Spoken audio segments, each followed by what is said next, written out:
For expats living overseas who have children, what are some of the tax implications of that? Well, if you do have children, there are certain tax benefits that you can take advantage of even though you're overseas. The key here, though, is to make sure that your child has a social security number before the end of the year. So what benefits are available? As an expat, you can claim the Foreign Earned Income Exclusion if you have salary or wages to help reduce your taxes. If you do that, you're not allowed to take the child tax credit or the additional child tax credit. And that's important because these are credits that even if you don't owe any tax, you can actually get money back from the government.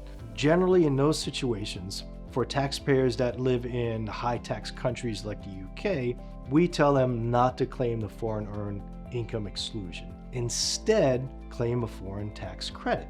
That allows you to get that child tax credit that could be worth $2,000 per child, $1,500 per child, and the amounts vary by year. So with the foreign tax credit method, you take the amount of tax that you paid to a foreign country for income, you apply that against any tax you owe to the United States, and hopefully that brings that number down to zero. You're also allowed to take child and dependent care credits. If you are working and you're single or head of household, or if you're married and you have childcare expenses so that you can work or so that you can look for work up to 6 months, you're allowed to take a deduction on taxes owed due to that. In addition, you can typically claim all of the educational benefits that are out there.